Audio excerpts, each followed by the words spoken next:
The job posting was impossible to ignore. A 6-figure salary, all expenses paid residency, and a singular requirement: digitize a late architect's entire collection of blueprints and journals. The location: a remote, private island off the coast of Maine, simply named Pylon. I was a freelance archival specialist, and normally I wouldn't touch something so isolated. But my savings were dwindling, and the name on the contract, Silas Wren, was legend. Wren was the mad genius who specialized in impossible geometry, buildings that defied logic, that felt bigger on the inside, or whose staircases led to the wrong floors. He vanished in the 1980 as his work incomplete, his life a cipher. I arrived by seaplane on a fog-choked afternoon.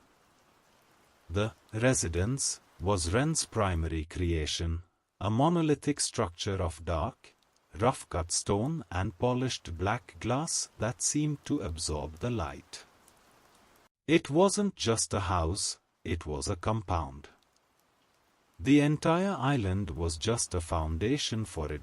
The caretaker, a gaunt woman named Elara who never met my eyes, showed me to my quarters. The archive is in the west wing, below the 3rd floor. Mr. Wren believed height was distracting to focus, she muttered, her voice dry as dead leaves. You are not to use the main library, and you are not to open the red-sealed chest in your room. My room was luxurious but unsettling. The ceiling was domed, but the plaster was textured in a swirling, non-repeating pattern that made my eyes ache. And there it was, sitting innocently by the fireplace, a small, dark wooden chest, sealed with a thick, brittle crimson wax bearing the imprint of a strange, asymmetrical knot. Ignoring Elara's warning felt like a prerequisite for survival. I waited until midnight, the wind outside sounding like a woman weeping. The seal was old. I snapped it with the edge of a letter opener. Inside, there was only one item, a small, antique music box. It was crafted from a pale, smooth bone, maybe ivory, maybe something else, and shaped like a miniature, spiraling staircase. I hesitated, then turned the tiny silver key. The melody that emerged was not a cheerful tune. It was a slow, complex, dissonant progression of notes, like a forgotten lullaby played backward. It filled the room, vibrating in my teeth. But what was truly bizarre was the sudden, sharp change in the room's atmosphere. The air grew dense, cold, and a faint, subtle aroma of dust and ozone, like a thunderstorm about to break, permeated the space. I shut the box instantly. The moment the music stopped, the room returned to normal. I dismissed it as old machinery and an overactive imagination, then put the chest and box in the deepest recesses of the closet. The next morning, I began the work in the archive. It was a low-ceilinged, windowless chamber, the air thick with the smell of aged paper. Wren's collection was vast, but it wasn't the traditional architecture. The blueprints weren't of buildings, they were of systems. Giant gears interlocking with nothing, ventilation shafts leading into solid rock, and the recurring motif of a massive, circular central structure he called the heart of the labyrinth. His journals were even stranger. They were filled with obsessive, cramped handwriting detailing not construction techniques, but a philosophy. He wrote about harmonics of space, the idea that physical structures could be tuned like an instrument to resonate with something else. Journal entry, 1978, the Labyrinth is not a building. It is a focusing lens. It is the perfect structure to capture the residual psychic energy of continuous, low-level dread. If you build the shape will call its contents. That line gave me a genuine shiver. I began scanning the most detailed blueprint, Plan Alpha 0, Foundation Resonance Chamber. It detailed the structure of the island itself, showing massive, subterranean concrete anchors forming a symmetrical geometric pattern far beneath the waterline. The entire island was built upon a geometric cage. Suddenly, a loud, heavy thud echoed from above, followed by a faint, metallic scrape. I froze. I was the only person in the building, save for Elara, who was sequestered in her own wing. The sound was too heavy for an old house settling. It sounded like a massive steel door sliding on a rail.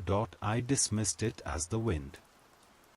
But then, as I focused on the blueprint beneath the scanner, I noticed something new. A footnote, scribbled in a different ink, a hasty, panicked script. Across the bottom margin, it hears the music. It knows the tune. It's walking on the wrong floor. I leaned closer, my heart pounding. Walking on the wrong floor? Wren's impossible geometry. It wasn't a metaphor. I looked up at the ceiling of the archive, a solid layer of plaster and wood. The sound came again, directly above me, a slow, heavy, unmistakable step. I was on the first floor. The archive was below the third floor. Logically, the second floor was above me. But the sound was coming from a place that shouldn't exist. I grabbed the original blueprint, Plan Alpha 0, and sprinted out of the archive, locking the heavy steel door behind me. I didn't stop until I reached the top of the main staircase, gasping for air. The second floor was quiet. Too quiet. As I looked down the long, shadowed hallway, I noticed something else Wren's journals mentioned, the subjective corridors. The hallway should have been 80 feet long, ending at a small window overlooking the north lawn. But now, it stretched endlessly into the gloom. The window was gone. And at the far end, in the deepest shadow, I saw a flicker of movement. Not a human shape, but a distortion in the air, a rippling, like heat of asphalt. And then, I heard the sound again, a rhythmic thump, thump, thump, coming from the end of the impossible corridor. It was moving toward me. The sound was heavy, wet, and perfectly timed to a measure of music I hadn't realized I was still hearing in my mind.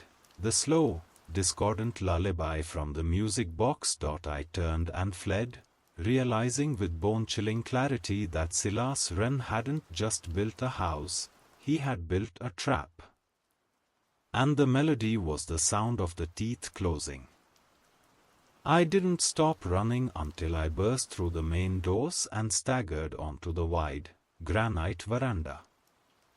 The fog had lifted slightly, revealing a hostile grey sea churning against the rocks below. The seaplane pilot wouldn't be back for 3 days. I was stranded. My lungs burned, but the image of that impossibly long corridor, and the thing moving within it, had replaced the need for air. I clutched the rolled-up blueprint, Plan Alpha 0, like a talisman. Wren's trap was active. I needed Elara. She was the only other person on Pylon, and she had to know what was happening. I found her in the enormous, sterile kitchen, calmly shelling peace into a metal ball. "Elara," I gasped, leaning on the cold marble counter. "You have to call the mainland. Something is moving inside the house. Something unnatural." She didn't look up. Her hands continued their meticulous, monotonous work. "You opened the red-sealed chest," she stated, her voice flat. It wasn't a question. I nodded, feeling a wave of guilt and terror. "The music box. What is it? What did it do?" "It activates the temporal overlap," she said, finally meeting my eyes. They were a dull, startling shade of umber. "The structure is not merely a house, it is a resonant chamber. The music box is the tuning fork. It vibrates the sub-foundations, and the geometry, the impossible geometry, allows things from the house's past, or maybe its future, to intersect with our present."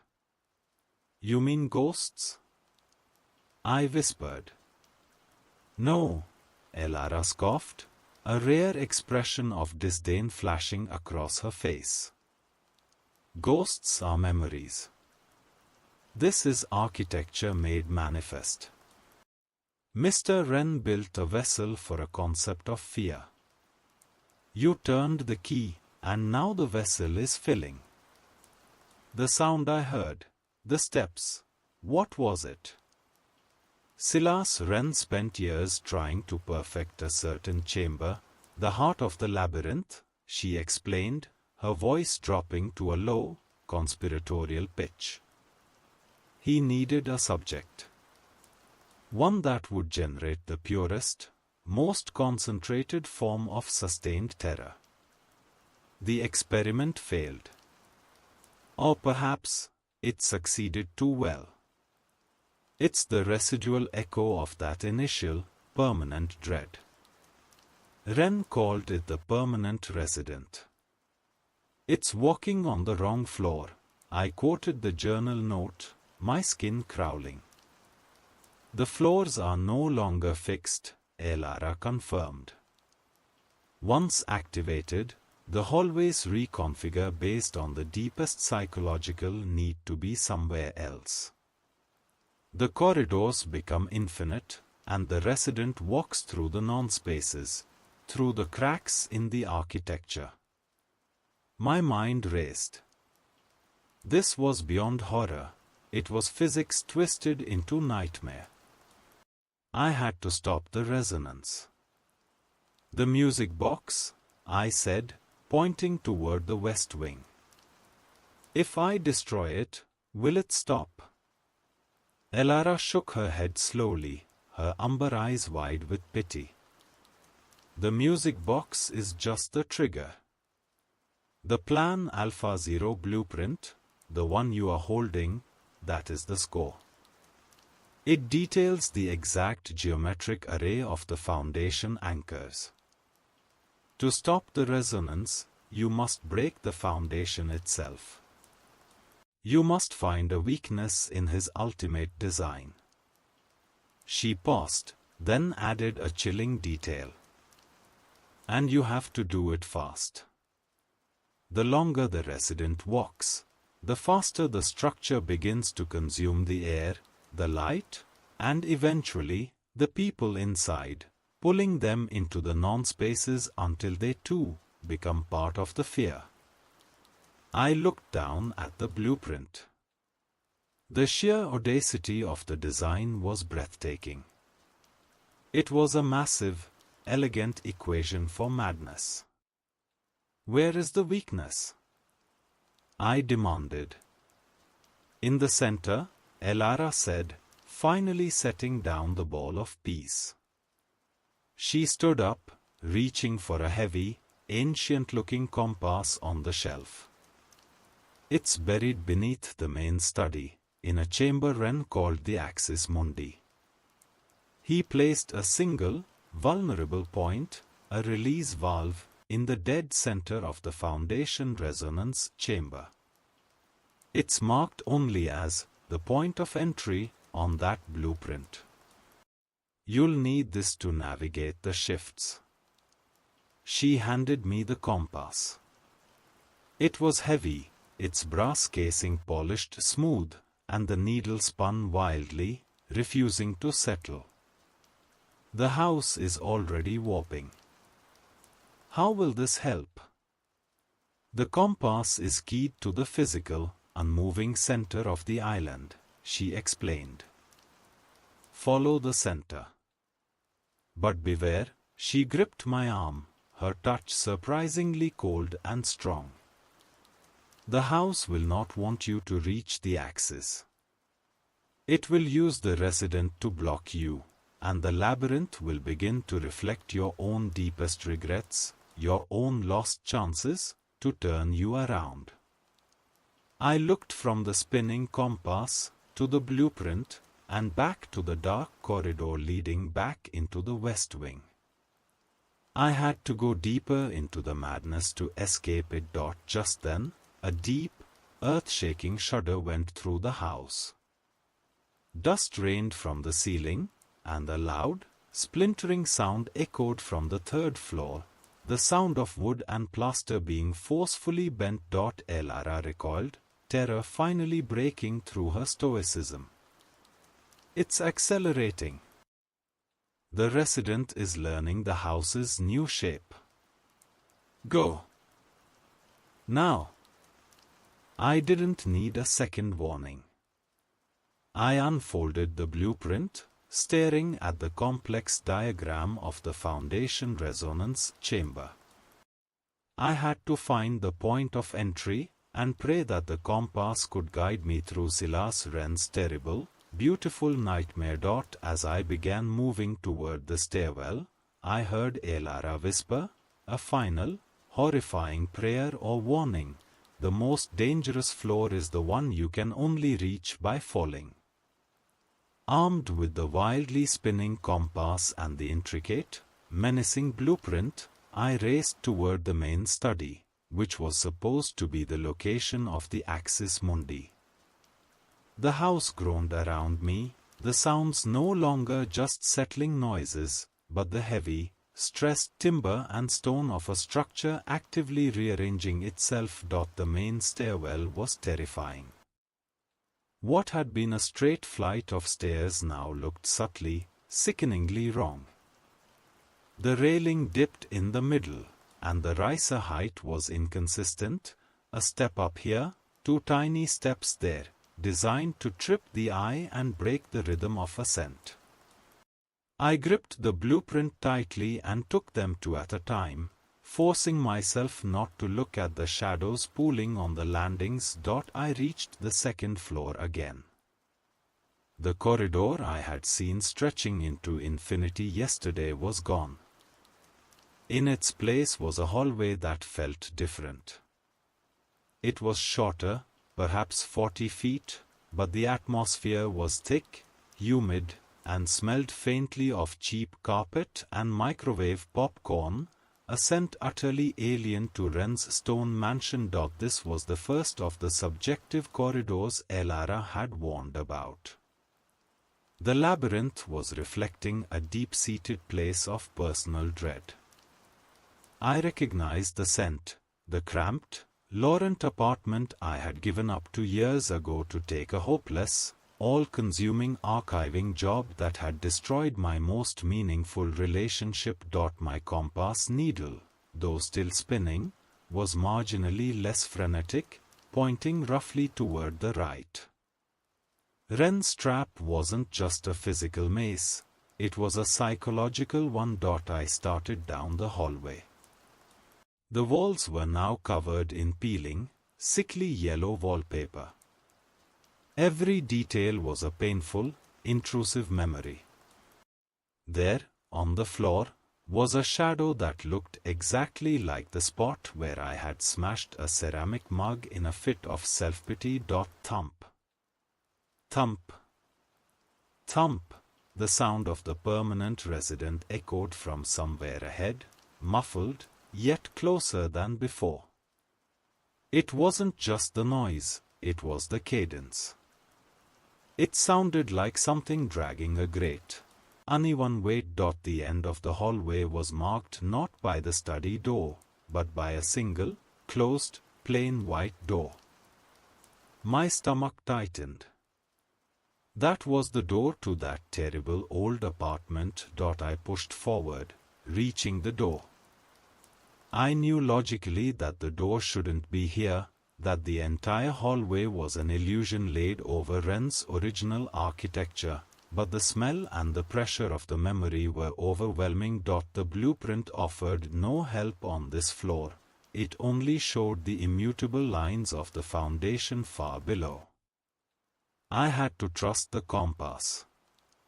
It pulsed slightly in my hand, now pointing directly through the white door. I hesitated, sweat gathering on my palms. Stepping through that door meant stepping back into a failure I had spent years trying to archive away. Thump. The sound was right on the other side of the door now, followed by a heavy, wet sniffle. It sounded less like an inhuman echo and more like a massive, weeping animal. I flung the door open. It wasn't the apartment. It was a blank, 10-foot square room with bare concrete walls. In the center was a polished steel hatch in the floor, the kind that would lead to a deep cellar or a bunker. On the wall above it, painted crudely in a thick, reddish-brown stain that was almost certainly dried blood, was the symbol from the Red Seal on the chest, the asymmetrical knot. This was a false entryway. The labyrinth was testing me. As I stared at the hatch, the air behind me grew instantly frigid. I didn't need to turn around. I could feel the space being consumed.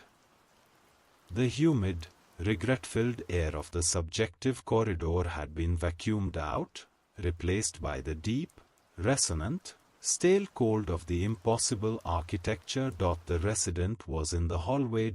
I whipped my head around. The white door was gone. The entire wall had slid shut, replaced by a smooth, seamless slab of dark stone. I was trapped in the concrete box. Thump. Thump. The sound was coming from inside the walls. The walls weren't solid, they were hollow, and the resident was moving through the channels between the physical structure and the subjective structure. I looked frantically at the floor. The steel hatch. It was sealed with heavy bolts. Suddenly, a segment of the stone wall to my left began to vibrate violently. A vertical crack, thin as a razor, appeared in the stone. As the crack widened, I saw a sliver of darkness behind it, a deep, lightless void that smelled of ozone and damp earth. Then, through the gap, a single, pale, impossibly elongated finger curled. It was a finger that looked like it had grown by accident, too many knuckles, the skin taut and slick, and it began to scrape against the concrete, hunting for a purchase. I had no choice.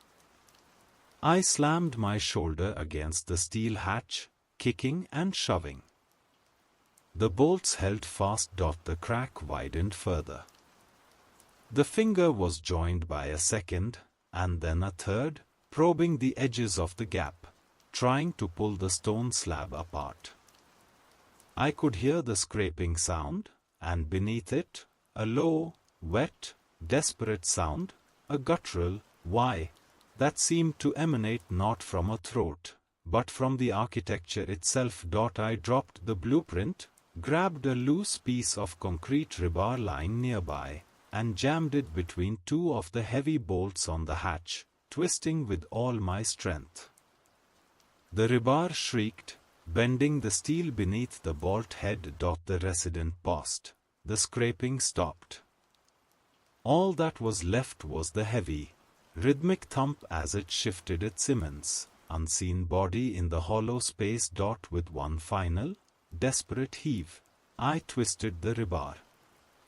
The stressed steel of the bolt fractured with a loud snap. I shoved the rebar into the next bolt, praying the noise and the moment of success had bought me a second of time. The finger was now joined by a piece of a palm, pressing flat against the stone, its texture like rough slate. I snapped the second bolt. The third. As the last bolt gave way, I heard the stone wall behind me groan in defeat. I lifted the heavy steel hatch and dropped into the black void beneath. The moment I dropped, I heard the slab of stone behind me crash to the floor, and the sickening sound of the resident's body hitting the concrete floor of the small room, followed by a confused, frantic scrabbling as it tried to locate the hole I had just fallen through. I was falling. The fall wasn't far, perhaps 12 feet, but I landed hard on a cold, damp, uneven floor, the air knocked from my lungs.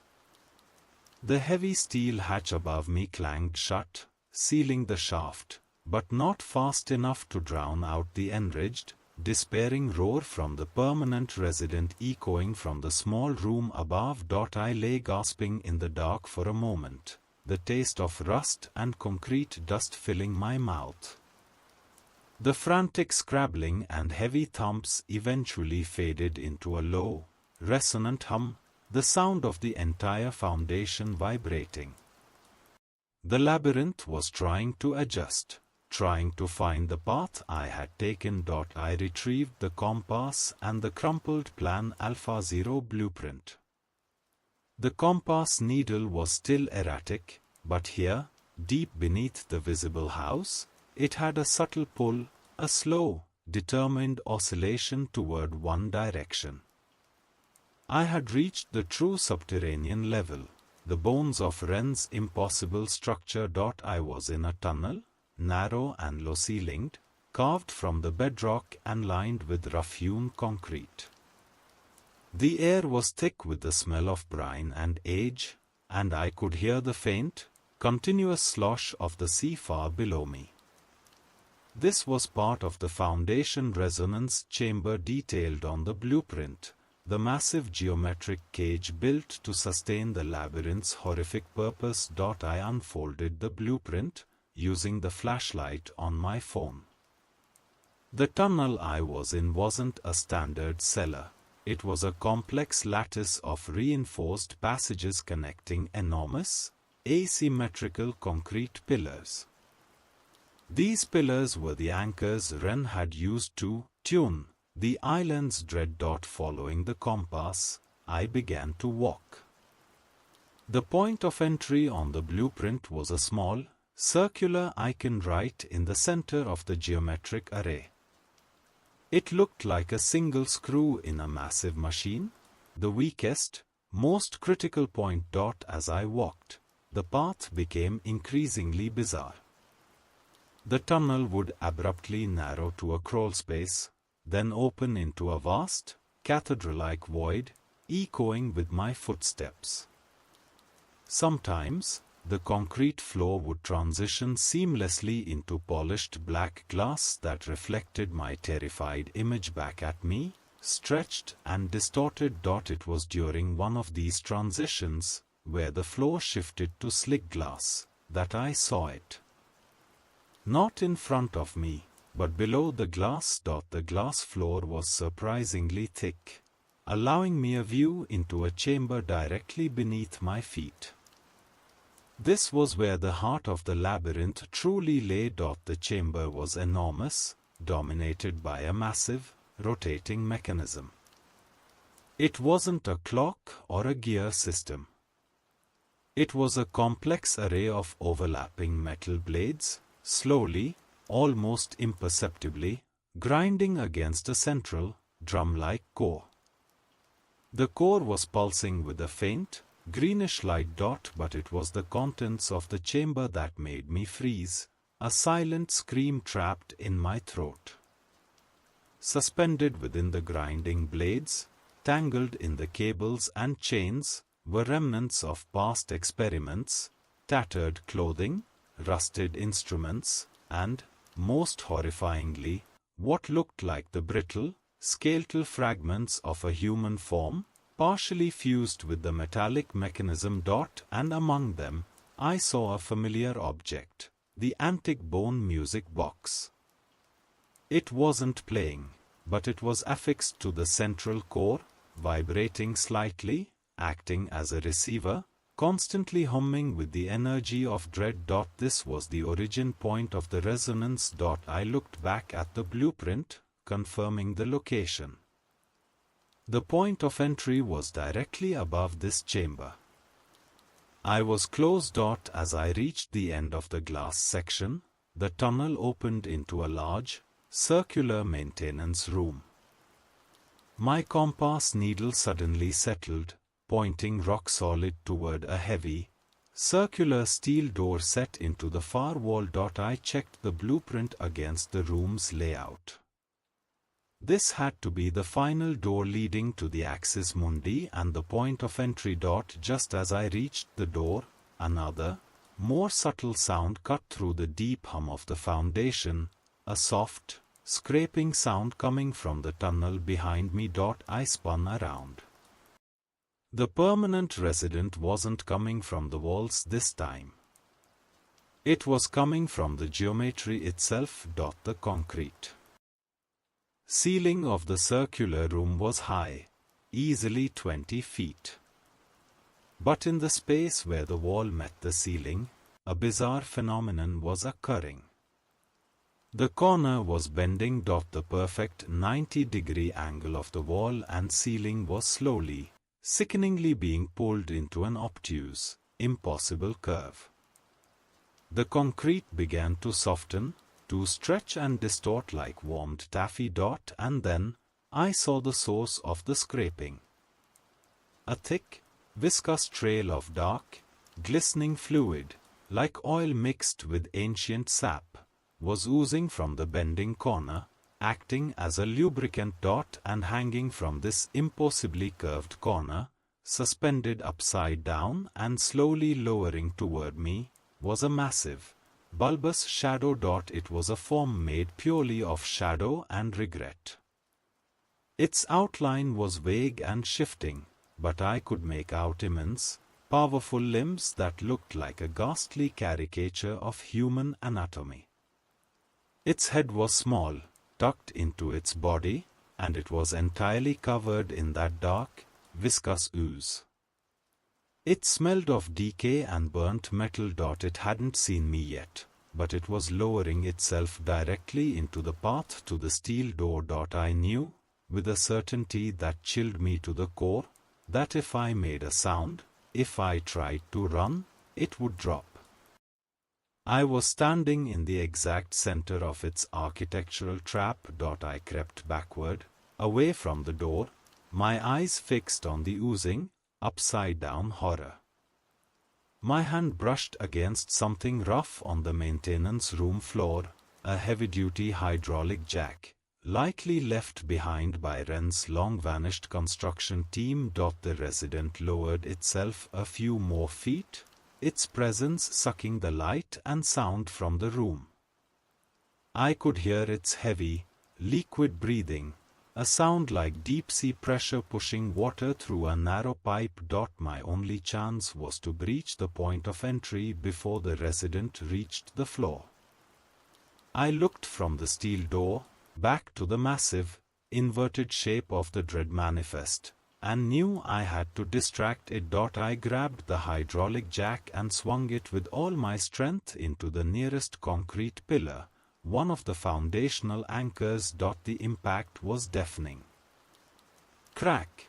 The noise was the signal. The resident snapped its head up, an unnerving sound of bone and cartilage grinding, and instantly dropped the final 10 feet to the floor with a devastating thud. But the hydraulic jack had achieved its purpose. The impact caused a hairline fracture in the foundational concrete, and from the crack, a high-pitched, resonant scream erupted, the building itself crying out. The resident paused, its attention momentarily divided between the fragile human and the damaged foundation. I seized the moment, sprinting for the steel door. I could hear the scraping and the heavy, wet running of the resident right behind me. I reached the door, but it was sealed by a combination lock. A heavy, antique brass dial, its numbers corroded by the sea air. I slammed against the cold steel of the heavy door, the brass combination lock cold beneath my frantic fingers. Behind me, the permanent resident was a symphony of destruction. I could hear its massive, elongated fists hammering against the concrete pillar I had struck, its architectural anguish louder than its rage. The sound of the pillar cracking was sickening. The combination lock was old, a brass dial with 3 sets of numbers. I twisted the dial desperately, but there was no sound of clicking mechanisms, only the growing, desperate need to find a way in. I had to find the combination. Wren wouldn't have left it to chance. It had to be encoded somewhere in the documentation, a final, cruel puzzle for anyone foolish enough to reach this point. I snatched the crumpled Plan Alpha 0 blueprint from my pocket and flattened it against the steel door, illuminating it with my phone's flashlight. The paper was fragile, the ink smudged by sweat and dampness. I scanned the complex schematic of the foundation resonance chamber, searching for any number, any date, any note that could serve as a key. Most of the labels were abstract: vector delta, subharmonic strain point, the glimpse. My eyes settled on the designation for the room I was standing in, chamber M4. A tiny, almost invisible footnote was scribbled next to the name, written in a different shade of ink, the same panicked script from the previous journal entry.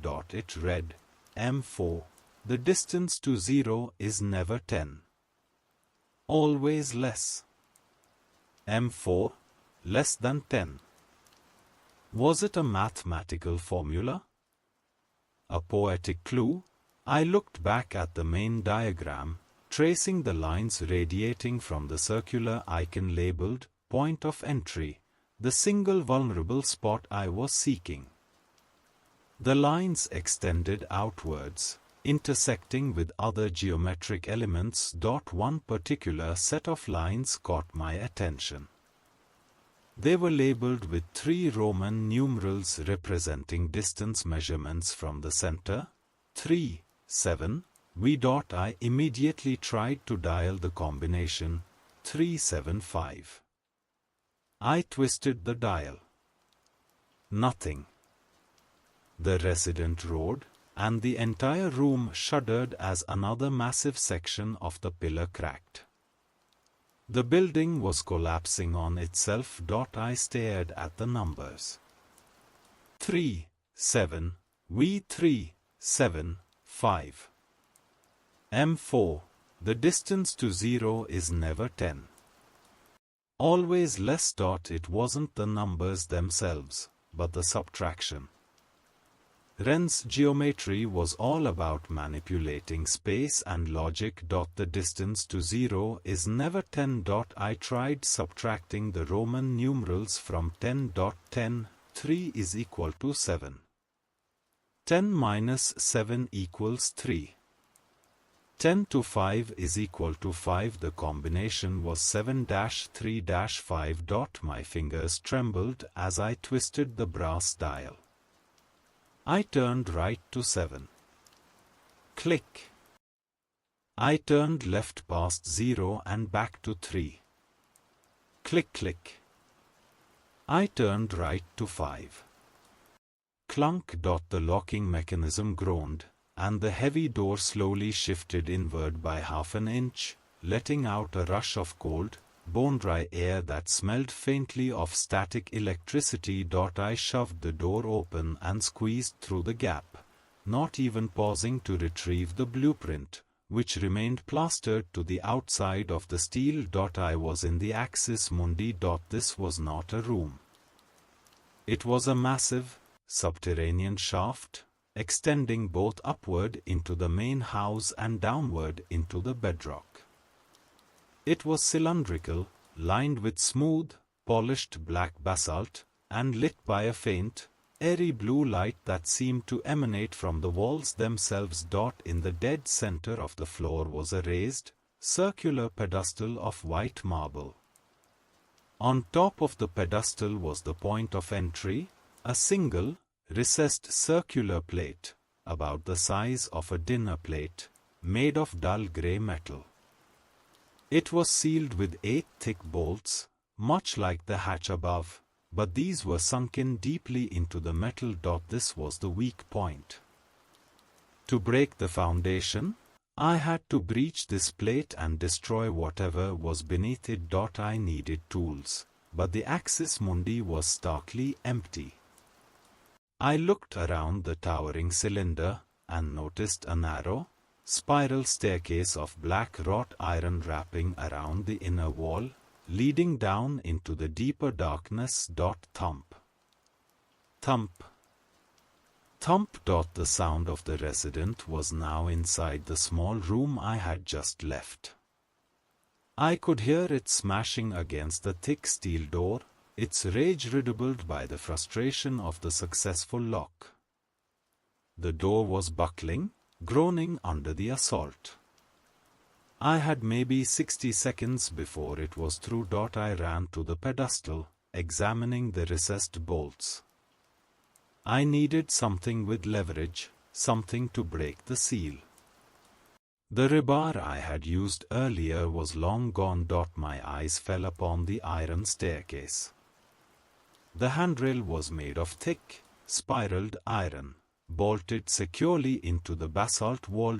I ripped off my jacket, wrapped it around the iron railing, and began kicking the rail near the first anchor point with the heel of my boot. Hard. The air in the shaft was so cold it burned my lungs, and the surrounding basalt walls amplified the impact of every desperate kick. The iron held.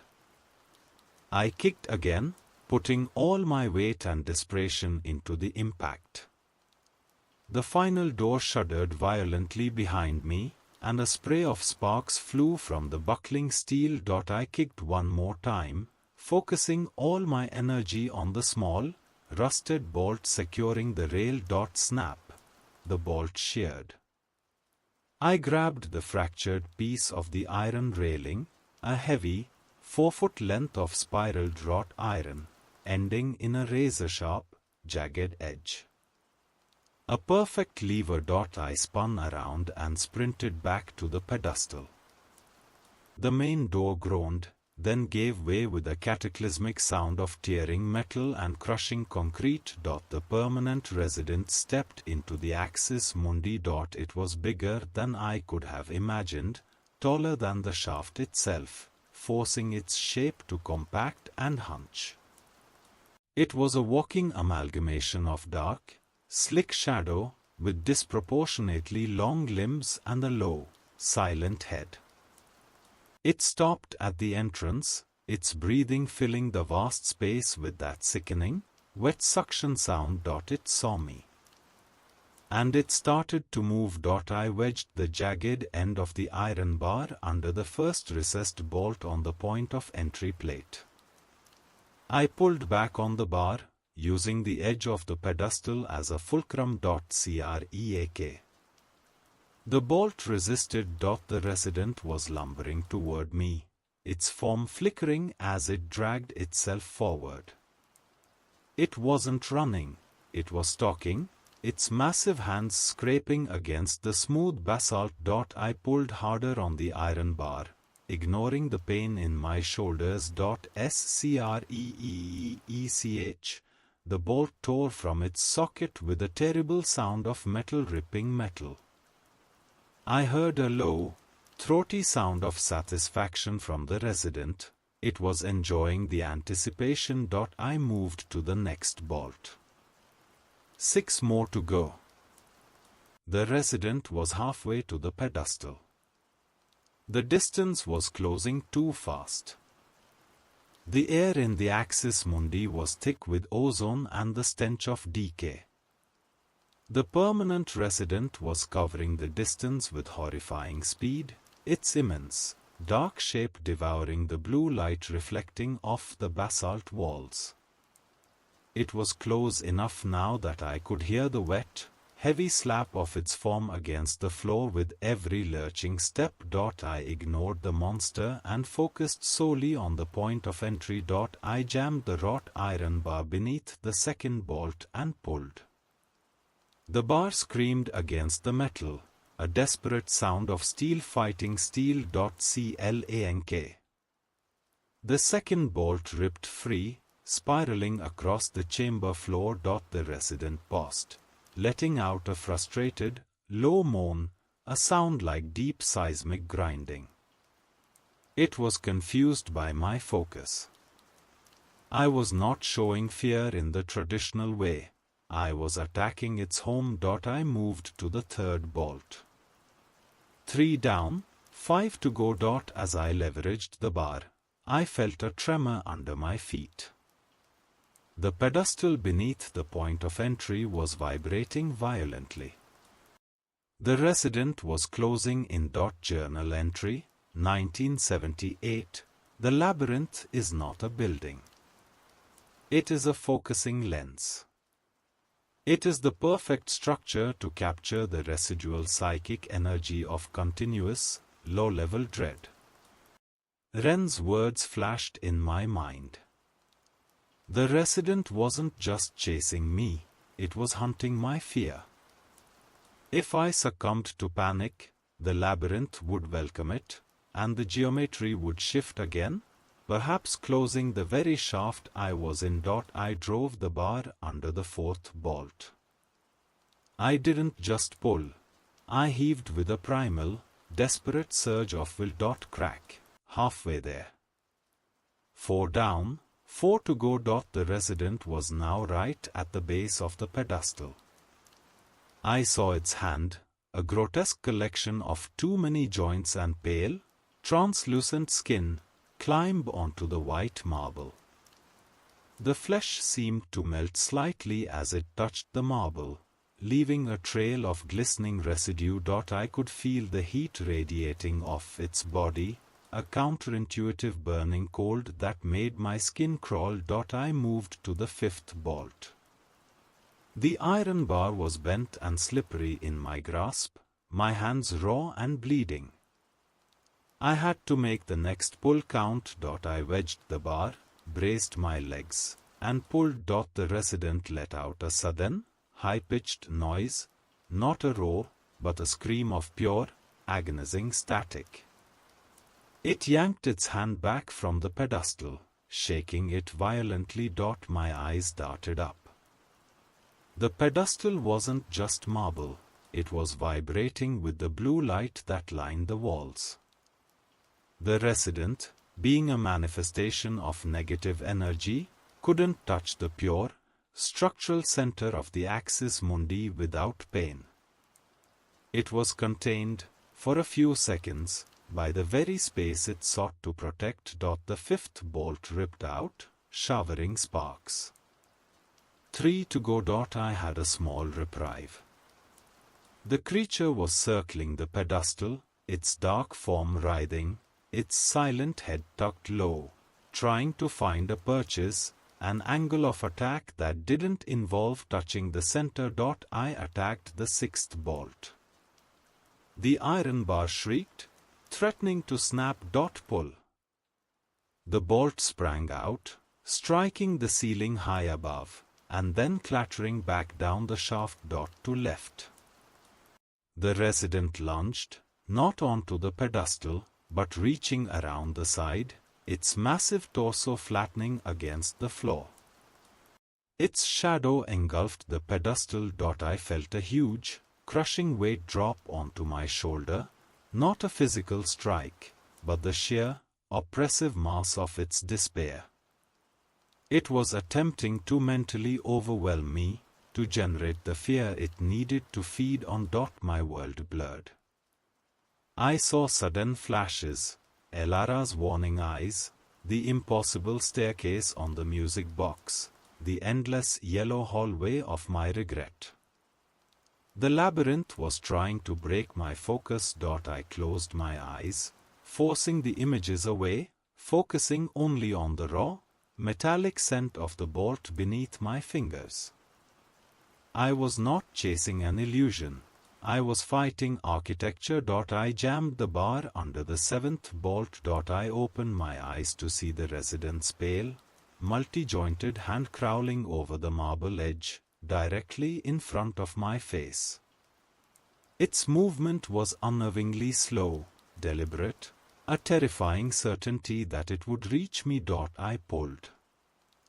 My muscles tore. Whack. The bolt shot out. Only one remained. The resident's hand was inches from my throat. I could feel the cold, clammy air emanating from it, and I could hear its wet, heavy breath. I slammed the bar under the final bolt. I couldn't get the angle right. The bar kept slipping. The resident's fingers closed around my upper arm. The grip wasn't painful, but cold, inert, like being grasped by a column of freezing water.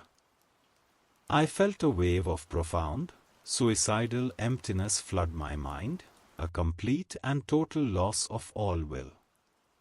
This was the true nature of the permanent resident, the physical manifestation of hopelessness. I had to reject it. I had to reject the feeling of final, inevitable defeat. I screamed, not in fear, but in pure, physical exertion and rage, and twisted the bar into the final bolt head, ignoring the death grip on my arm. Crunch. The eighth bolt finally gave way. The moment the last bolt was severed, the circular point of entry plate went dark.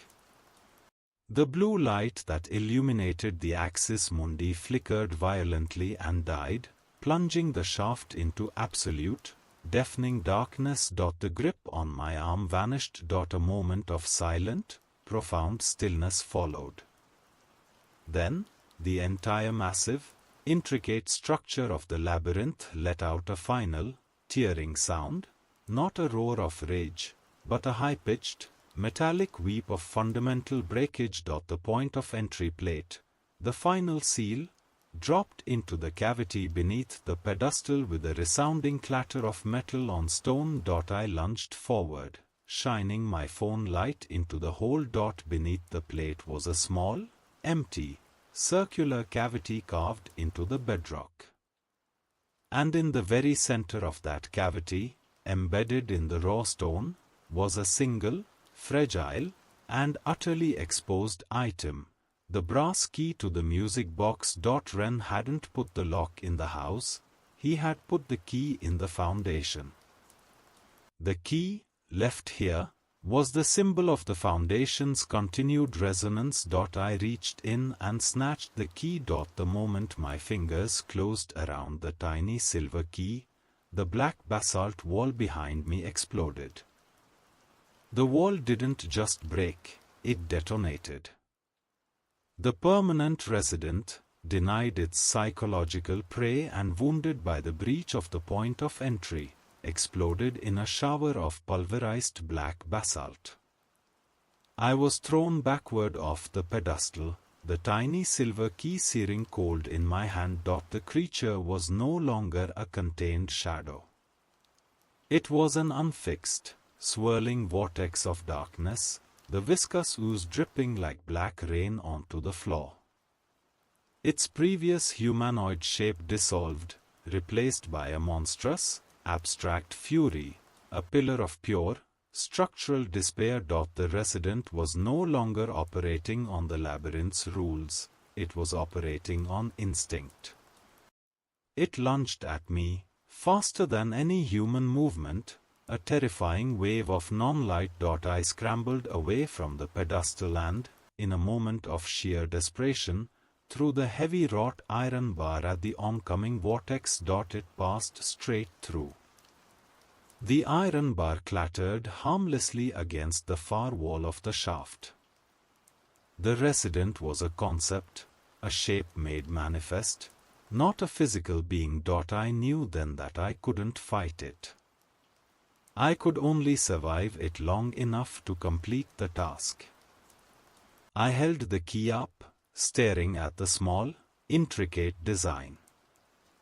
Wren's ultimate, final lock. The key had to be destroyed. It was the physical tether to the structural resonance, the final tuning fork maintaining the labyrinth's existence. But how to destroy a piece of hardened silver without tools? The surrounding basalt walls began to crack with agonizing speed. The rhythmic humming of the foundation was replaced by a high-pitched, grinding shriek. Elara's warning echoed in my mind. The structure will begin to consume the air, the light, and eventually, the people inside. This was the resonance cascade. The air in the axis Mundi was thinning, turning cold and painful to inhale. I looked down into the open circular cavity, the point of entry, where the key had rested. Beneath that cavity, far below, was the heart of the labyrinth, where the metallic blades slowly ground against the central, glowing core. I had to drop the key into the heart. The grinding mechanism, the very engine of dread, might be the only thing strong enough to physically destroy the silver. I sprinted back to the pedestal, the vortex of the resident following close behind, its movement accompanied by the terrifying sound of the collapsing foundation. I reached the circular hole and looked down. It was a dizzying drop, but I could just make out the greenish pulsing light of the core below. As I prepared to drop the key, the resident manifested a sliver of its previous humanoid form, a single, massive, translucent hand, and slammed it down onto the pedestal, directly between me and the hole. I pulled back, narrowly avoiding the blow. The hand was so cold it instantly flash-froze the dampness on the marble, covering the pedestal in a layer of brittle white frost. The resident was trying to seal the hole. I had to distract it one last time. I remembered what Elara had said about the structure reflecting regret. I had used logic to survive the subjective corridor, but to defeat the resident, I had to be illogically reckless. I grabbed the music box key and, instead of dropping it, I held it aloft. "You are nothing," I screamed, my voice thin against the sound of the grinding house. "You are a concept built on a lie. You are failure, Wren's failed, empty geometry." The effect was instantaneous. The vortex paused, its writhing energy contracting slightly. It was confused by the absence of fear, the presence of defiance. In that brief, fractional moment of pause, I threw the key, not down the hole, but past the resident, directly at the far basalt wall. The small silver key clattered against the stone, landing near the spiral staircase I had looted for my lever. The resident spun in an impossible motion, its entire focus now on the key, the physical, structural element that allowed the labyrinth to function. It lunged toward the key, its mass scraping against the walls. That was the diversion I needed. I reached for the small, circular hole of the point of entry and, with one desperate shove, I forced myself through the narrow gap. I didn't fall. I slid down a steep, narrow chute lined with rough, cutting stone. The descent was blindingly fast, and the air here was hotter, smelling sharply of ozone and friction. I tumbled out onto a small, elevated maintenance platform. I was now inside the heart of the labyrinth. The air was vibrating with deafening intensity. Below me, the massive, slow-moving metal blades were turning, grinding against the central core. The skeletal fragments I had seen from above were being slowly, eternally destroyed by the mechanism. I looked up. The hole I had slid through was tiny, the opening now shrinking rapidly as the stone structure warped. And then I heard it, the heavy thump of the resident, having secured the key, now returning to the axis Mundi to seal the final breach. It was moving too fast. I looked down at the slow-moving blades, calculating the risk. The platform offered no way out. The only way to complete the mission was to step onto the blades themselves. I saw the key. It was rolling on the floor of the axis Mundi, just visible through the shrinking hole above. The resident's dark shape was looming over it, its form coalescing, preparing to reveal the point of entry. I took a deep breath of the hot, electrically charged air and jumped onto the nearest massive, slowly rotating metal blade. It was slick and cold. The movement was slow, but inescapable. I had to time my movement to drop the key into the grinding core. But the key was still up there. I realized, with a horrifying clarity, that I had been wrong. The distraction hadn't worked. Wren's labyrinth had only given me one path. Down. I had left the key behind. I clung desperately to the slick, rotating metal blade, the deafening shriek of the heart of the labyrinth mechanism tearing at my ears. Below me, the core pulsed with that sickening green light. Above, the small, circular opening of the point of entry was shrinking rapidly, the basalt walls grinding shut. I was in the belly of the beast, and the key, the silver, final key, was still rolling on the floor of the axis Mundi above, claimed by the permanent resident. Suddenly, the blade I was on stopped with a tremendous, shuddering metallic clank. The entire chamber went still, the silence immediately replaced by the sickening sound of stone grinding on stone as the point of entry above sealed completely. I looked up. The hole was gone. I was entombed. The silence was the most terrifying sound. It meant the labyrinth had achieved stasis. The resonance was complete, the foundation locked down. Then, a new sound emerged, vibrating through the metal beneath me. A voice. It was deep, articulate, and utterly devoid of warmth, like a sound recording played in an empty, echoing vault. "You have disrupted the harmonic flow," the voice resonated, coming from the central core. "The point of entry is sealed. The labyrinth has accepted its final form." "Wren," I whispered, realizing the horrifying truth. The core wasn't just a machine, it was a recording device, a storage unit for the architect's final thoughts, powered by the dread it collected. "You speak to a residual consciousness," the voice corrected, cold and precise. "My final safeguard." The key, young archivist, was never meant to be destroyed. It was the final component. The green light of the core intensified, projecting a shimmering, distorted image onto the opposite wall, a colossal, shifting reflection of the permanent resident. But within the core itself, I saw a subtle change. The faint, skeletal fragments suspended in the mechanism had shifted, revealing a single, large, dark red leather-bound book fused into the metal. Wren's final, ultimate journal. The key's purpose was to lock the resonance. The projection continued. The music box was the trigger. The key was the final seal. By leaving it behind, you have guaranteed the structural integrity of the labyrinth. It will now continue its work, forever. Elara said I had to break the foundation. I shouted over the hum of the core.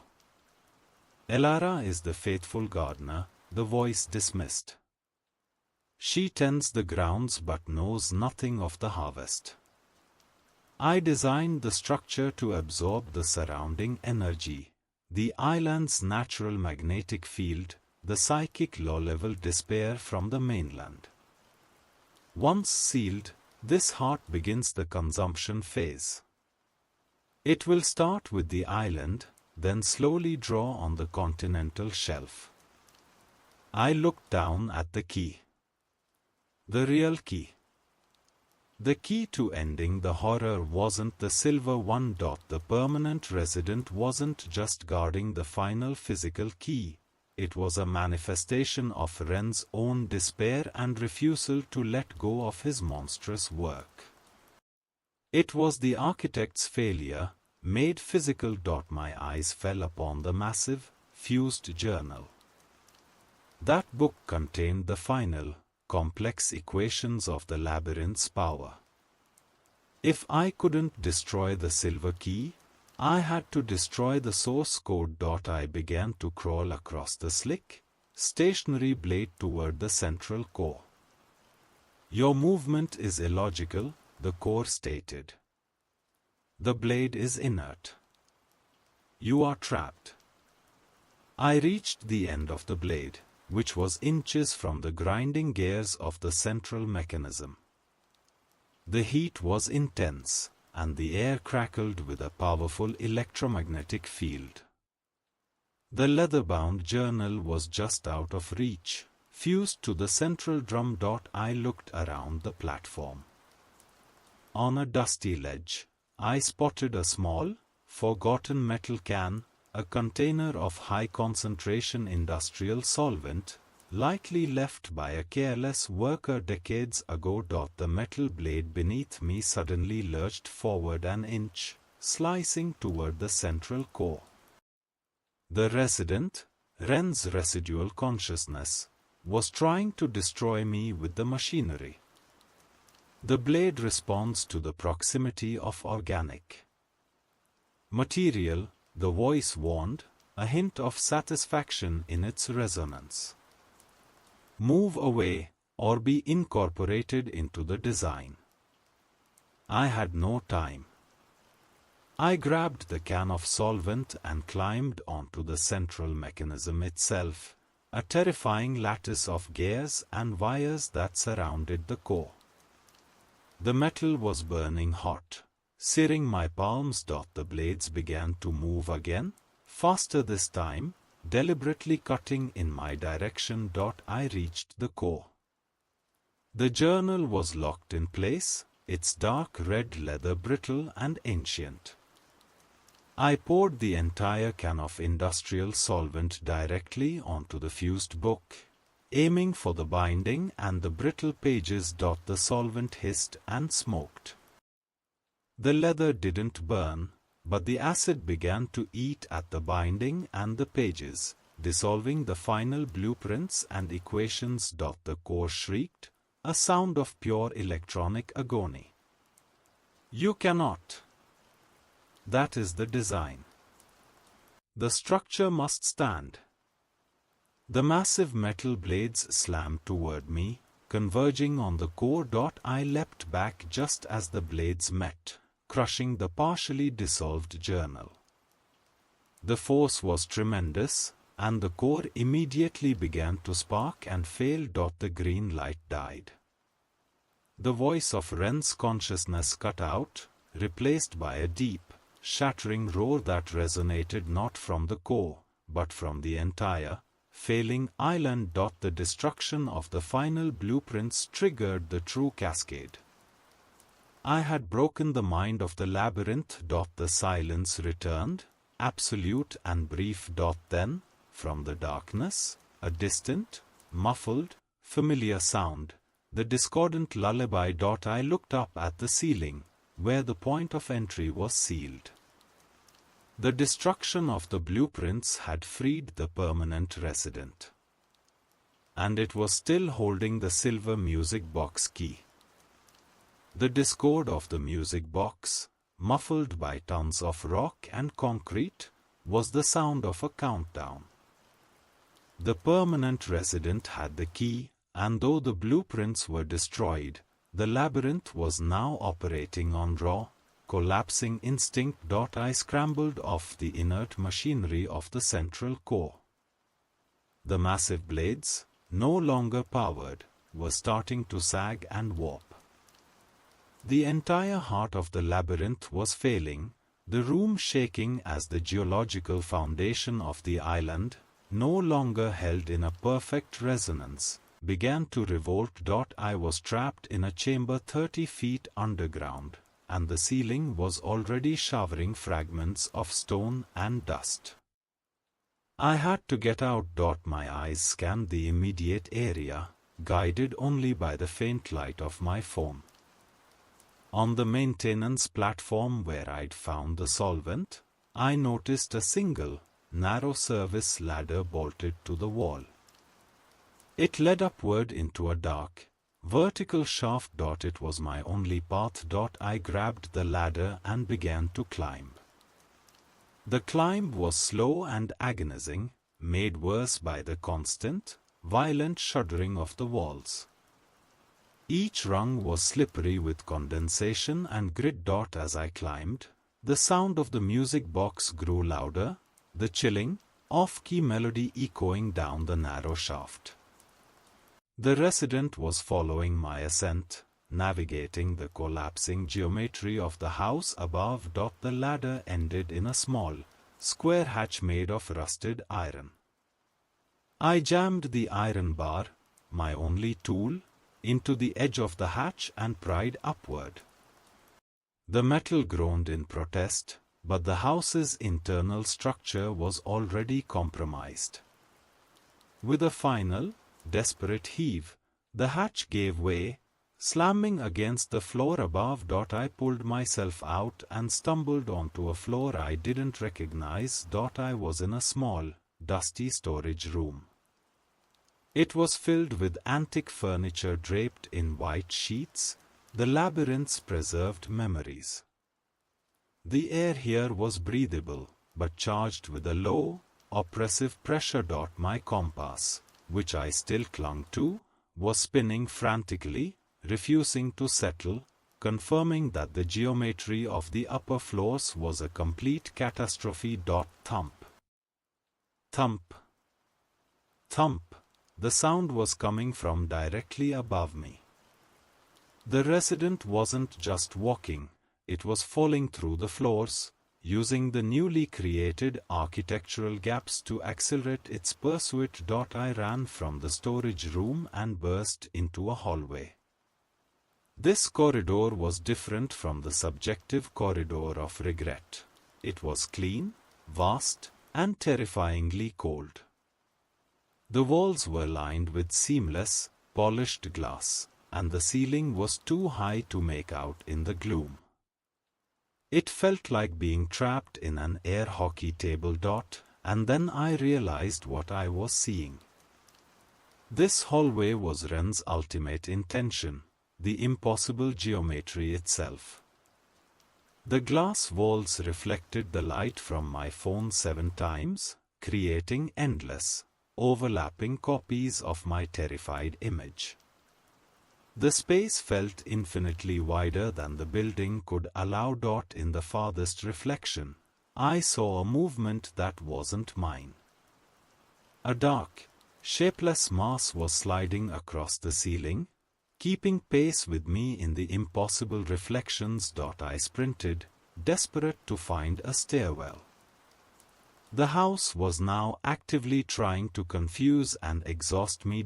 I finally found a junction, a 4-way intersection, where the glass walls abruptly ended, replaced by rough-cut stone. In the middle of the intersection was a circular, narrow staircase spiraling upward. As I put my foot on the first step, a huge shadow fell over me. The permanent resident was standing at the top of the staircase. It had used the impossible geometry to cut off my path. It was holding the silver key. Its form was still abstract, but it had manifested a single, massive, translucent arm, ending in a hand that cradled the tiny music box key against its palm.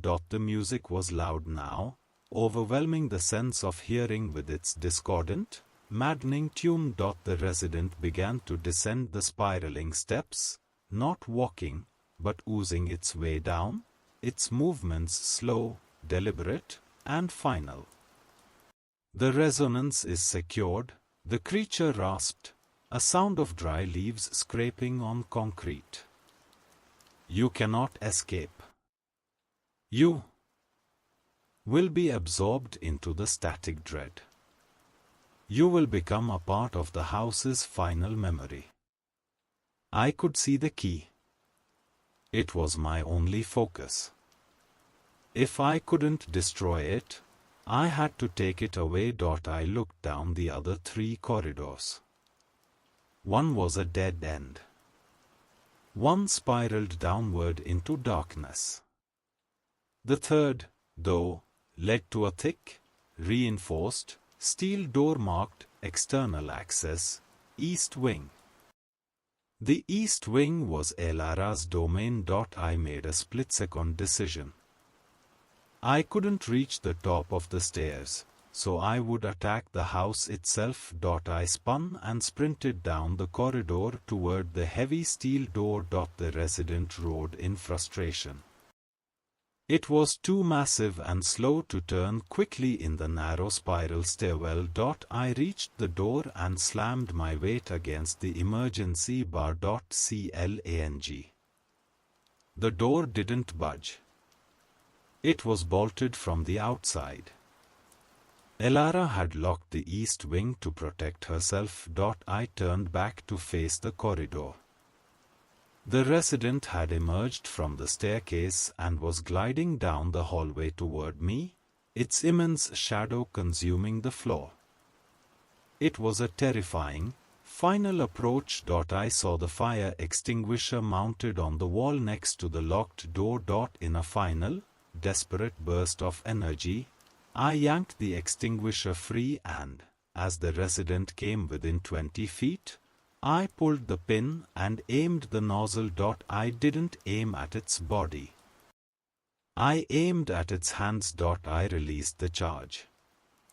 A freezing cloud of white chemical powder exploded outward, hitting the resident's arm and the hand holding the key. The effect was instantaneous and shocking. The chemical powder froze the translucent ooze that formed the arm, turning it instantly brittle. The resident, which was meant to absorb and consume, could not withstand the sudden, absolute physical barrier. The frozen arm shattered. And the small, silver key spun out of the blast, flying high into the air. The silver key spun high above the seamless glass hallway, catching the light from my phone for a precious second before clattering down and skittering across the floor. The permanent resident recoiled, a shriek of structural pain tearing from its form as its frozen, shattered arm melted back into the dark, writhing mass of its torso. It had lost its hold on the final component. I ignored the enraged creature, diving immediately for the key. It slid to a halt near the locked, external access, east wing, door. I grabbed it, the cold silver biting into my palm. The resident was recovering, its form swelling with pure, concentrated rage, no longer bothering with silent stalking. It lunged, its massive body slamming into the stone wall of the corridor intersection with enough force to send a shockwave through the floor. I sprinted down the long, cold hallway toward the kitchen wing, the key clutched tight. My goal was simple: destroy the key.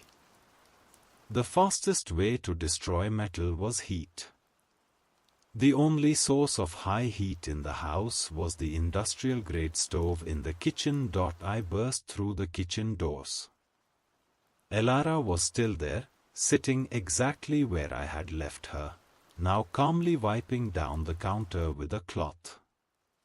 "Elara!" I screamed, skidding to a halt. "The point of entry is breached. Wren's blueprints are destroyed. But the Resident has been freed, and it's trying to seal the resonance with this." I thrust the key forward. Elara's umber eyes finally lifted and settled on the key. Her face, usually gaunt and emotionless, was now creased with deep, genuine sorrow. "Oh, you poor, foolish thing," she murmured, her voice laced with pity. "You think destroying the key will stop the labyrinth? You think Silas Wren built a puzzle with an undo button? The key is the final tether. I need heat, Elara." "The stove." I ran to the colossal, stainless steel industrial stove. I fumbled for the knobs, twisting them on the central burner. A plume of pale blue flame erupted, hissing loudly. I slammed the silver key down onto the cast iron grate, positioning it directly over the hottest part of the flame. "It won't work," Elara stated, pushing off the counter and walking toward me. "The key isn't common silver. It's an amalgam alloy, tempered by Wren himself. It will not melt in a kitchen stove." I watched in frustrated horror as the key sat in the blue flame, glowing a soft, stubborn orange, but refusing to lose its shape. Thud, the main kitchen door shuddered inward. The permanent Resident was there, its outline distorted by the confined space, its dark, writhing mass filling the doorway. It let out a piercing shriek of pure frustration, its form vibrating. It saw the key. "You are a necessary sacrifice," Elara said, standing between me and the creature, surprisingly calm. "Necessary for what?" I demanded. "The labyrinth doesn't draw only on the island," she explained, her voice now a horrifying confession. "It needs a continuous source of fresh dread. That is the function of the archivist. To bring in new, fertile terror." She smiled, a thin, chilling expression. "I was the previous archivist. Silas promised me freedom if I could find a replacement. He built the architecture to trap not the house, but the person most likely to be consumed by its logic, the obsessed researcher, the desperate searcher for the truth." Elara lifted her hand. Around her wrist, she wore a simple band of black, smooth bone, identical to the material of the music box. "My job was to be the gardener," she said. "To keep the exterior quiet, and the interior fed. The Resident is nothing more than the physical representation of the house's hunger. And now, thanks to your destructive efforts, the house is very, very hungry." The Resident lunged, not at me, but at Elara. Elara did not move. She merely stood there, closing her eyes. The dark mass of the creature slammed into her. Instead of tearing her apart, the Resident simply absorbed her. Elara's body seemed to deflate, her skin turning instantly pale and translucent before she was sucked entirely into the creature's swirling, oily form. The band of black bone around her wrist, however, remained, now fused into the resident's surface. The creature's mass solidified. It was now a terrifying, vaguely feminine shape, larger and more defined than before, its previous rage replaced by a terrifying, cold satisfaction. It had consumed its creator's last victim, its long-serving keeper. "She gave me life," the resident rasped, but the voice was now a synthesis of Elara's voice and the hollow resonance of Wren's core, the sound of pure, complete absorption. I grabbed the iron bar and swung it at the stove. Clang. The force of the blow did nothing to the stove, but the intense heat from the burner caused the tiny, stubborn key to momentarily expand. "You have no escape," the resident Elara hissed, taking a heavy, deliberate step toward me. I pulled the key from the burner with a scrap of cloth, the metal searing hot, and looked wildly around the kitchen. The east wing access door was still locked. But next to it was the pantry, a heavy wooden door, bolted from the outside with a thick, traditional slide bolt. I had one final chance. The resident was a creature of the labyrinth's logic. "You are confined to the architecture, aren't you?" I shouted, my voice trembling. "The geometry holds you. You can't leave the structure." The creature smiled, Elara's thin, cruel smile. "The labyrinth is the whole island, little archivist. And soon, it will be the whole sea." I didn't argue. I didn't have time.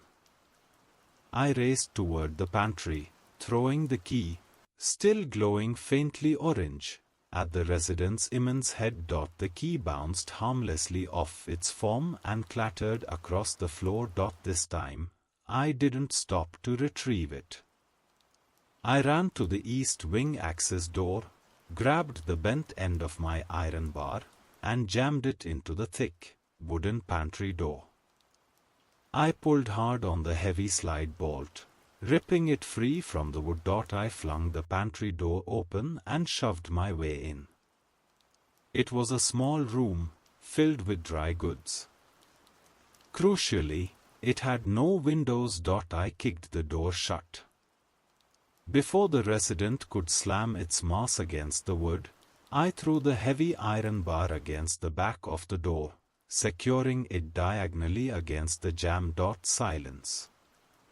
The resident was trapped in the kitchen, its movement too massive to risk tearing the simple wooden door from its frame. I was safe, for now. But I was in a sealed, dark box, and the structure of the house, the entire island, was screaming its death throes around me. I had failed to destroy the key. I had failed to destroy the resident. I had only locked myself in a pantry on an island that was actively breaking apart. I stood hunched in the suffocating darkness of the pantry, the air thick with the scent of spices and stale flour.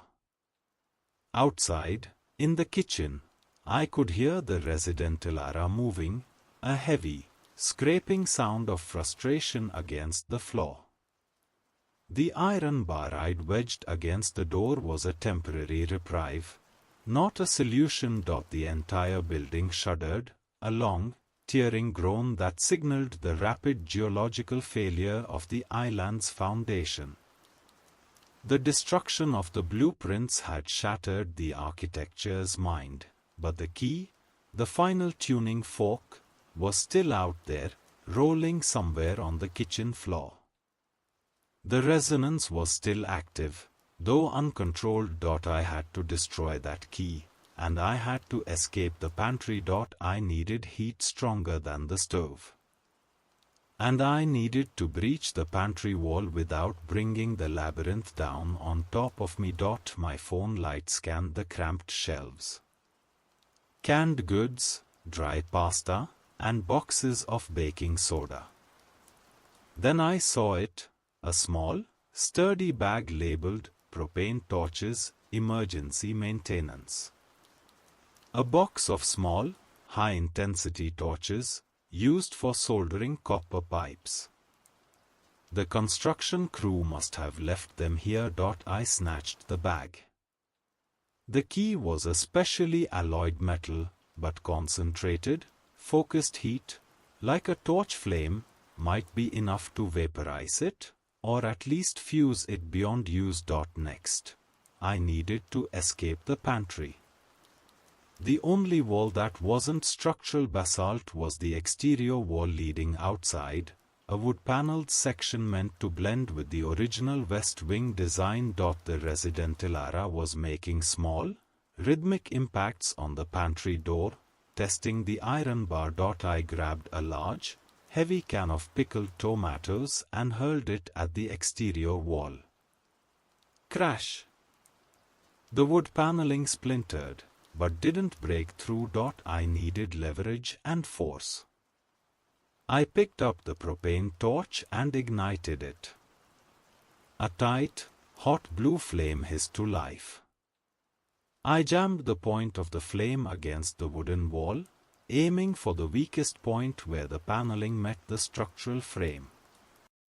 The wood quickly smoked, blackened, and began to catch fire. The resident outside sensed the fire. It let out a piercing, anxious shriek. The labyrinth feared pure, uncontrolled destruction, the elemental chaos that undermined its cold, geometric order. I worked quickly, burning a circle around a section of the wooden paneling. Finally, I kicked the weakened section. It burst inward, revealing a small, dark crawl space behind the paneling, a shallow, dusty gap between the house's exterior and interior structures. I shoved my body into the gap, pulling the small, fragile section of the wall away to expand the opening. I was outside the pantry, but still inside the house's skeletal structure. The crawl space led along the external wall, back toward the main living area. I could hear the wind howling outside the main wall, and the sound of the relentless sea. I started crawling. Meanwhile, the resident Elara had figured out the threat.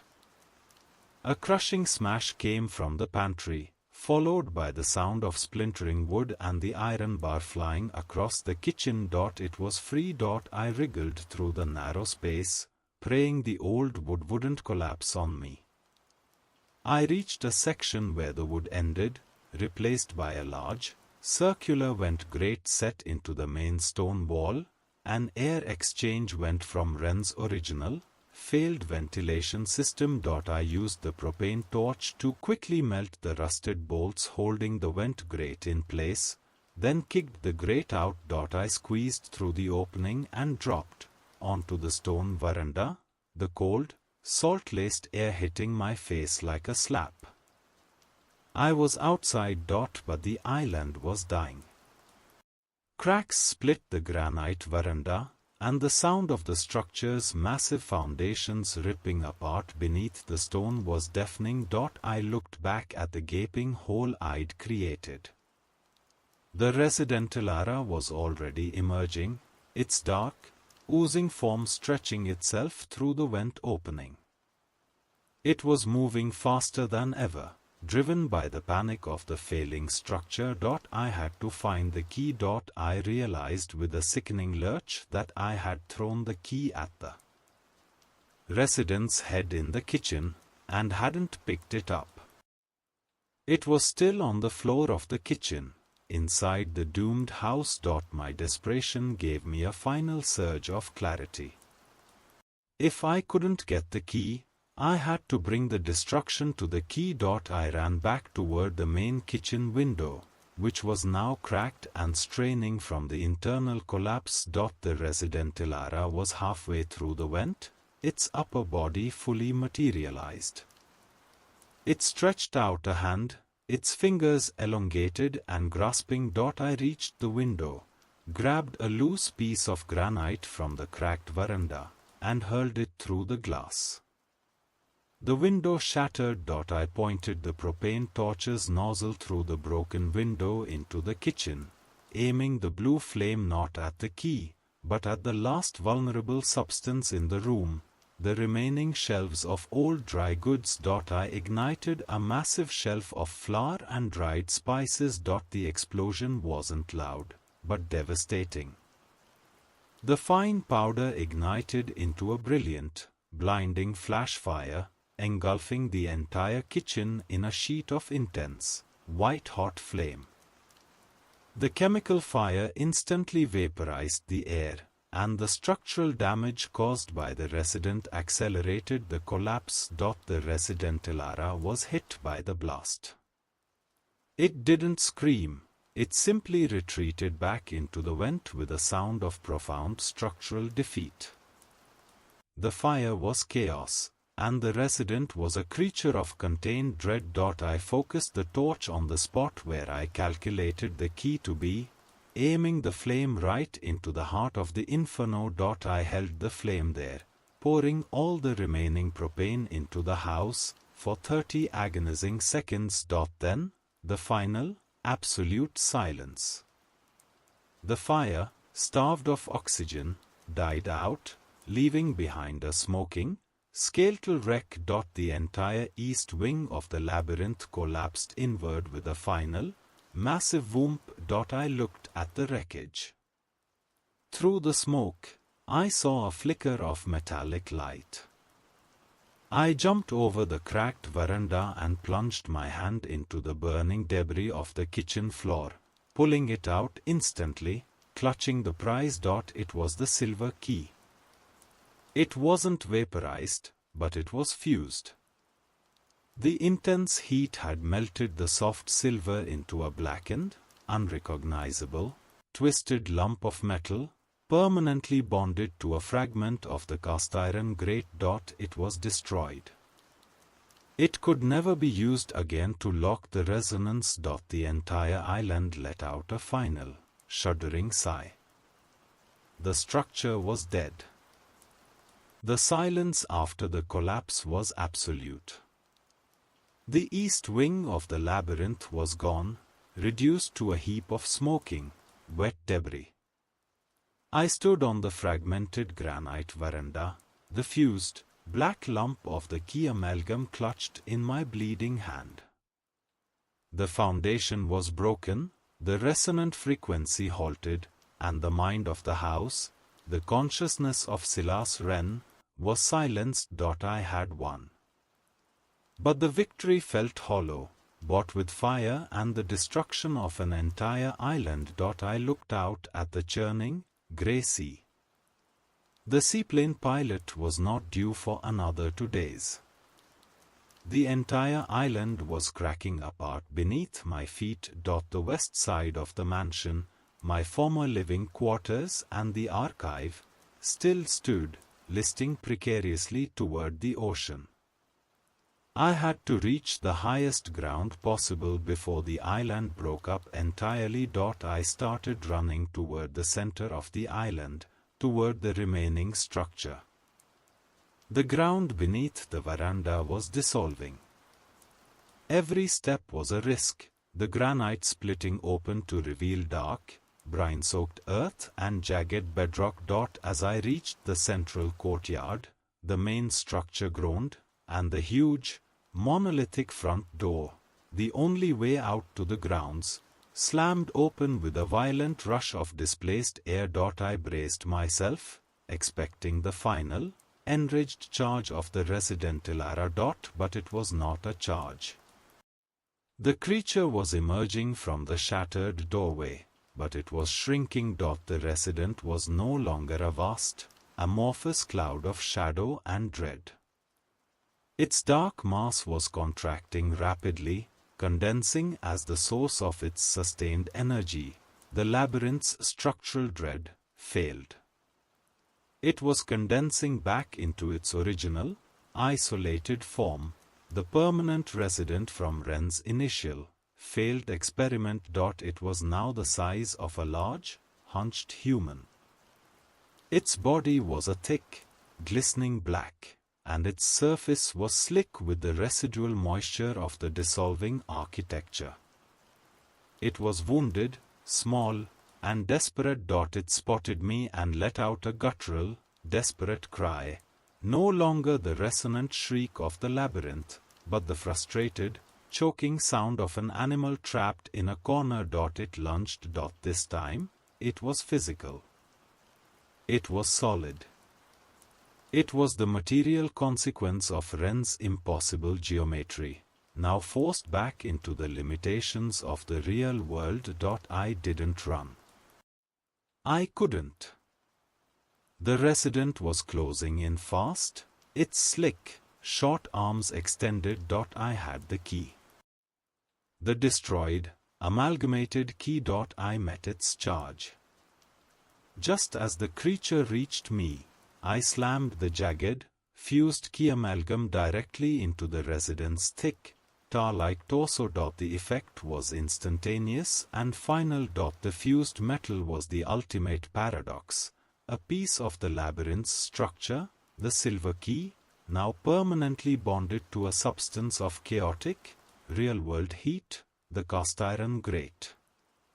It was the physical equivalent of a short circuit in the creature's conceptual heart. The resident didn't bleed or break. It violently disintegrated. A shockwave of cold air exploded outward, and the creature's mass shattered into a billion particles of dry, grey dust that instantly dissolved into the wind. The silence that followed was complete and permanent. The permanent resident was gone. I stood alone in the crumbling courtyard, the only thing remaining of the horrific concept being the hot, smoking piece of melted metal in my hand. I staggered toward the shore, the ground dissolving around me. I reached the rocky edge of the island just as the main section of the mansion gave way, tearing itself loose from the bedrock and crashing into the sea with a noise like 1,000 grinding tectonic plates. I was entirely alone. I dropped the useless, inert piece of metal into the churning water and watched it sink. I waited on the highest point of the remaining bedrock for 36 hours, shivering, staring at the empty expanse of water where Pylon Island had been. The rescue seaplane eventually found me, spotting the tiny figure on the last remaining pillar of rock. I gave the police an honest account: an unstable old mansion, a faulty stove, a massive structural collapse, and a narrow escape. They found no bodies, no archive, no evidence of Wren's impossible geometry, just a huge, unnatural debris field in the cold North Atlantic. I never archived again. I left the world of structures and documents. But sometimes, on a quiet night, I feel a tremor beneath my feet. And in the absolute silence, I hear a faint, distant melody, a slow, dissonant lullaby. And I know that while the labyrinth is gone, the geometric cage is broken, and the key is destroyed, the dread it collected, the resonance, was not. It was released. It is now part of the wider world, a subtle, cold frequency beneath the everyday noise. And sometimes, when a building feels too quiet, or a hallway feels too long, I wonder if the dread is starting to look for a new architect to build it a home.